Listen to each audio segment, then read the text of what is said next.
Alright, welcome back to Neighborhood Conflict, the final episode of this game, most likely. And we are just going to go to the haunted house, I guess. Let's check out this. 37.6. I don't know if we'll be able to hit 38 or not.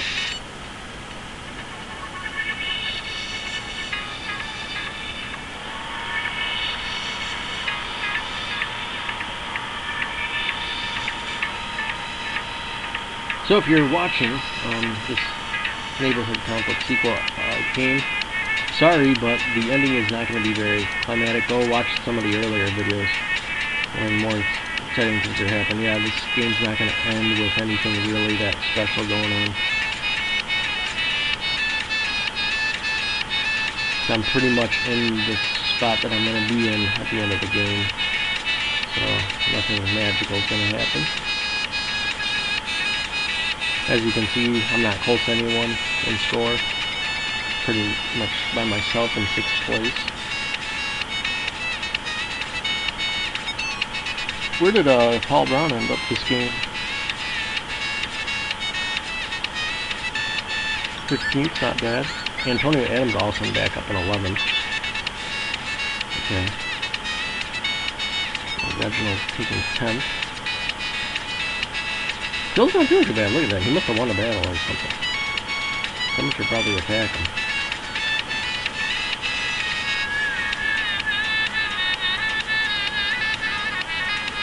You know where I'm going. I went home. Got scared at the haunted house. Okay. Oh well.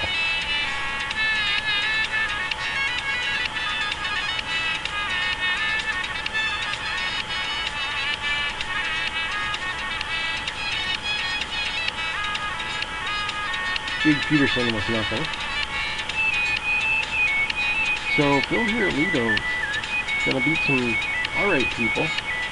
He's gonna finish in the middle, which is good for him. Where'd he go now?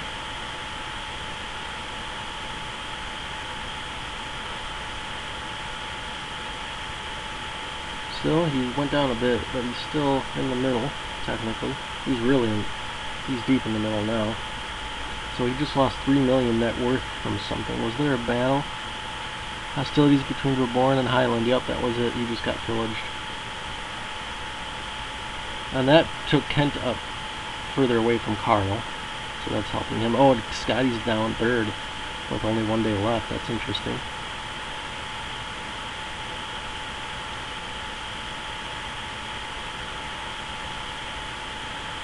And I'm not going to play anything for the Bandits.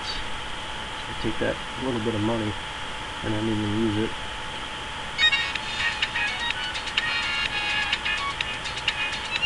I mean, really, keeping that money might be a better idea because I think it might be worth more. I got the US dollars.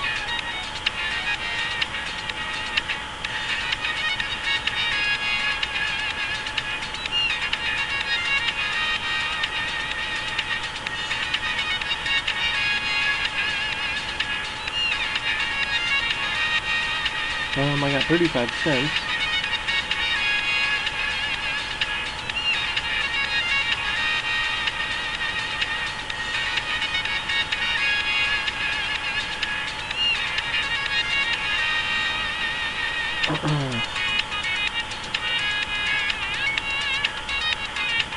This is the most valuable thing in the game, which is not likely. But let's risk it and try to get it. Nah, I don't know, that's a bad idea, because it's getting only 25% chance of keeping it.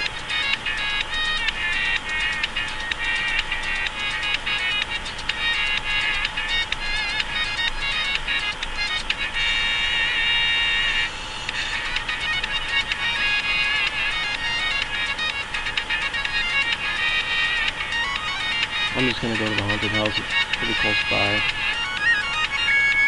Oops. And, yeah, it's risky, but there's really no risks that are going to really help or hurt me that much, so I might as well. try to get my net worth up as much as possible. It's not going to destroy my net worth or anything in that manner, but that's alright.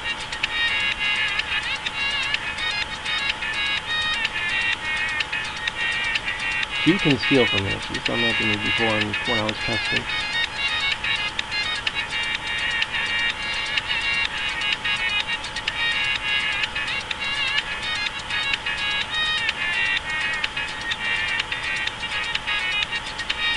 Entrance. I went home. I'm having bad luck with that now. The 50-50 shot.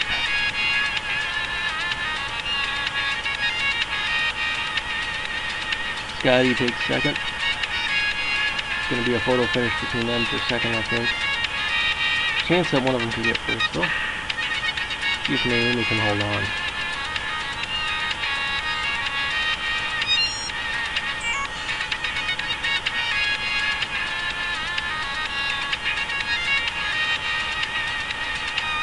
Bill's in 18th.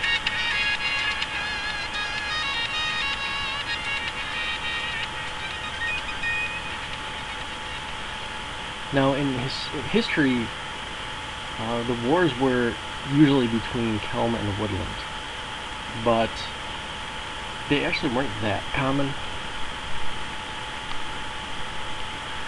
And I think the only reason why they happened is because those were the major countries, and kids want to do that kind of stuff. So I think there wasn't really big hostilities between, say, me and Marvin and Calvin or anything. But there was like a definitely competitive nature, so it could escalate into that. There was definitely disagreements. Uh-oh, Highland and Kelm are at war. Wow, okay.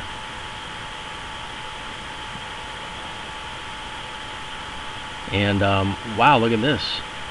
I don't know what happened. He got... I'm the last play of the game we're frozen. So we're just going to call this. I don't know what just happened.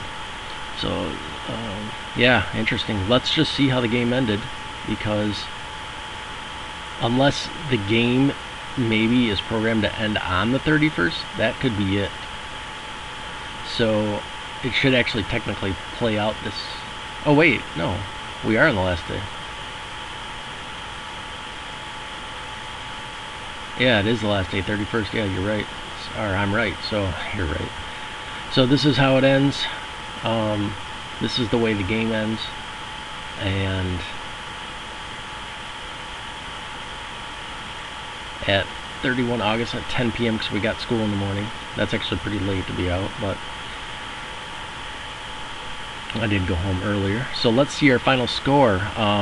Naomi wins the game. Scotty second, Shane third, Kent fourth, Carl fifth, and I get sixth place with a final score of 37.3 million millicents. So yeah, that wasn't the bug. I just need to have a end of the game screen maybe, or end of summer vacation.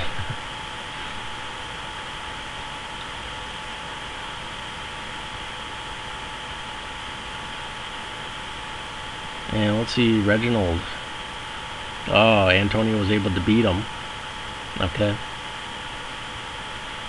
So this looks pretty realistic. I think Kent would, in real life, definitely beat Shane. Carl beat Shane. Chris beat Shane. Marvin beat Shane. But other than that, it's pretty realistic. But he's pretty powerful. So in a random environment, he wasn't as active in real life. So a lot of these kids, they weren't as active. So that's why. Because, he's kind of on the outskirts of the neighborhood. So if he was more active, yeah, he probably would have won. But maybe not, because he did have an issue with issuing currency. He had inflation problems. So I don't even think he would have in real life. For some reason, he wasn't printing it that much this game. So not that much currency, so I think that helped. But then again, he's got to spend it too. In real life, he was spending it. That was the problem. He was spending and issuing it. In this game, I don't think he's going to be spending that much. Unless, I think I do have to raise the contracts, though, probably. So that's one thing I'm probably going to have to do to adjust the game a little bit. So, this is our final scores right here. What else can we look at? Final item prices. So 166 pennies were found. I don't have quarters on here just to keep everything even, so I have no idea how many quarters there are in the game. This was the big winner right here. Whoever got those, I did pretty good with these gems. I think I own every single gem, unless someone bought one for me.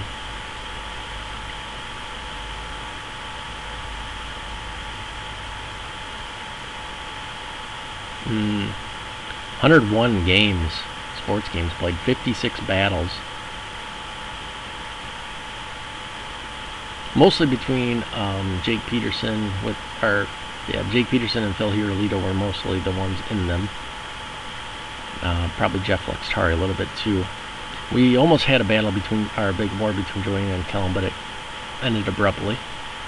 So there was never really any battles between Kellum and Joanna in real life, because by the time wars really started to take place, it was Chris Smith was mostly politically involved with Woodland, so his country faded out around 93 or so.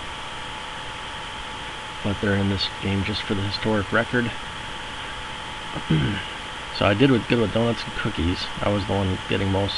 I don't know if I have most of them, but I have a significant share, and they're quite valuable. And I got a significant amount of candy as well. And pumpkins, of course, I've mentioned that before. Okay, so let's go to the currencies. I don't know if these are accurate. These ones definitely look accurate, but for some reason these don't. Usually he prints way more. Or I have to keep on saying print, but I mean issue. So I'm going to double check that, the code on that, but I think it must be accurate because these are up here. Oh, that's pretty rare. He only issued 2 the whole game as well. So it seems like, I don't know, maybe these numbers are low? I don't know, I'll double check. Make sure that's working properly. But the capitalizations are pretty big.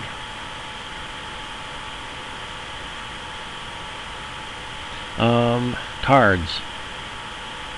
Yeah, let's see in our cargo before we go into this if we profited on these cards. Yeah, we got a good profit. We bought that for 606,000, and this one I think we bought for 100-something thousand. So this one we definitely was worth buying. I mean, that's a couple 100,000 profit.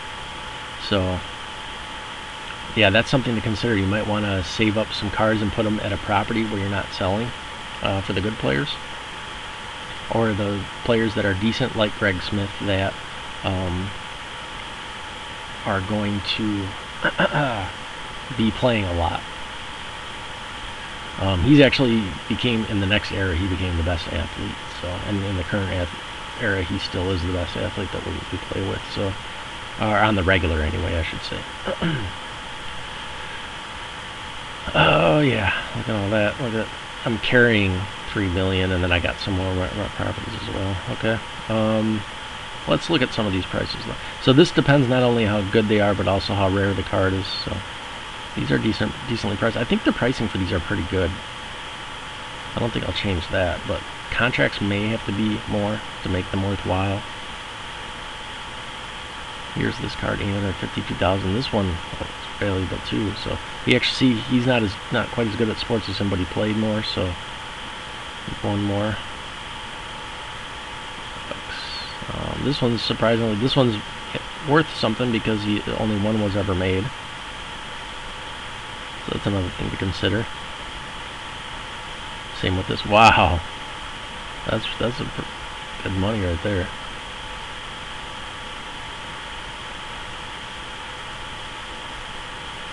Paul Braun, quite valuable. Let's go back to this. He actually got some MVP, probably from tying Jeff Lextari in sports. It's probably the only way. Snowman.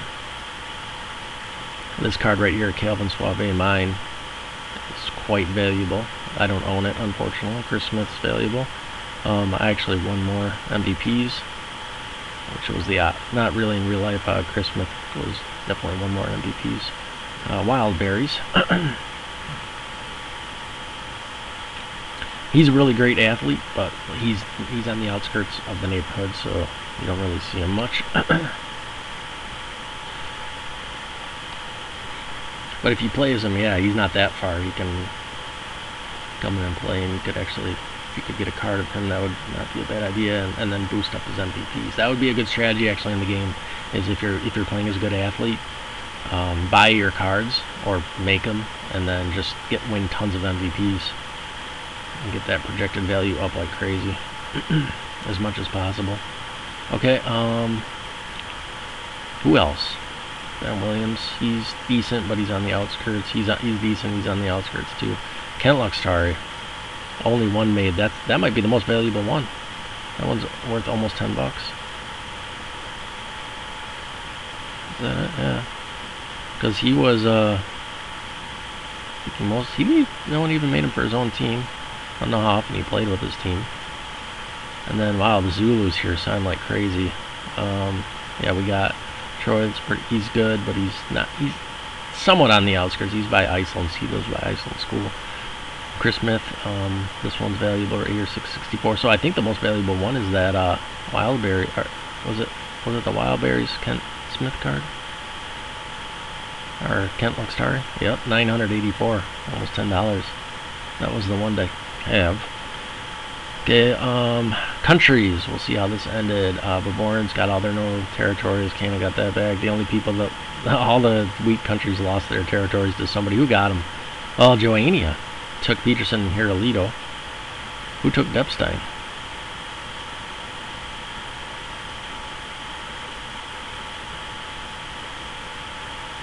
Oh, he doesn't start off with a territory, that's why. Okay.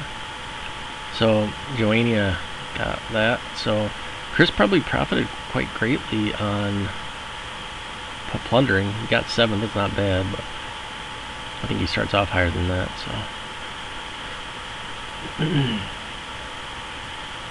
What else? Militaries. This is somewhat interesting, but nothing really developed as far as wars between major countries this game. Teams, matches, sports. Let's check out our final records. Maniacs take first place in basketball. Okay. Snowmen second. Wildberries third. Zulus fourth. Football. Wildberries win it. Followed closely behind by the Cannons, and then the Bandits, not too distant third. And Snowmen, 5 wins, 3 losses in football. Grass hockey. Cannons win. Oh no. Yeah, they did win. Snowmen, second. Close second place. Racing. Maniacs take it. Followed by the Bandits. So Scotty Smith didn't play a lot of half of his career with the Snowmen, so that probably really affected their score. Soccer. Wildberries win it. Last place, Lilies. We should probably be checking last place too. Lilies, Ducks and Lilies at the bottom. That's normal. Lilies, Ducks. Yeah. Zulus at the bottom. Lilies and Ducks didn't even play grass hockey. So racing. Well, see now Lilies actually usually do pretty good at racing because Jeff Luxtari is good, but they got last year. Okay. Soccer. Obviously, Lilies down there. Ducks didn't. Oh, Ducks got second. Wow. That's not something you see a lot. And Lilies last again in street hockey. Obviously, Wildberries usually always win it. Bandits didn't do bad either. And then wiffle ball. Oh, wow, I can't believe that Snowmen didn't win anything. Usually Snowmen are the best team at most sports. So Bandits win it. Zulus second at wiffle ball. That's very odd. And then Lilies last, which is not surprising at all. And then we'll just close it off with the athletes. Actually, we'll close it off. I'll put the leaderboard back up. But Scotty Smith got the most MVPs. That's expected. Chris usually would be higher than this. Kent, not so much. I mean, he's one of the top ones because he's close. He's in the main neighborhood. He's within the main neighborhood, and he's decent at sports. It's pretty good. He's pretty good as well. He's great. He's right outside of Iceland School, so he's borderline outskirts of the neighborhood, but he's definitely in contention. But usually his energy is not that high because he didn't play that much. There's a few kids. He actually only played once, I think, but I put him in because he was such a good athlete. But they kind of represent, because there was a whole bunch of kids that would just played once in a while, or just once, and the ones that I could remember that did that, like him and Ryan McDowry here, and also Alex. They are in it just to sort of represent all those random kids that played with us that we can't remember. So they do represent real people, but they really weren't a big part of the game. But the randos, you know, they did have an impact on the game, so I wanted to put them in there too. Okay, so that's how that ends. Who got last? Karl Marxman. He's decent, but he's so far off out of the neighborhood, and he definitely usually wins more, actually, too. He's pretty good. I don't want to say really good, but he's probably the best athlete. But he's on the outskirts, like I say. So if you do get a good athlete like Alex Connor or Manfred Manheim, Shane Elliott's alright. You know, Karl Marxman's decent. If you do get them, you can, you know, just head in the main neighborhood and win more games, make a career out of that. But I probably will have to put the contracts up a bit. Alright, well, thanks for watching, and we've completed this game successfully. Oh yeah, I want to put up the final scores. 6th place is what we got, so hopefully I'll try to improve upon that next time. And a lot of it depends on the kid that you get too, because Calvin, he was a decent player, but limited. He lived in the shadows of his older brother, which I did end up beating by twice as much. So over twice as much. So yeah, succeeded. I mean, I'm in a higher spot than I started, so that's good.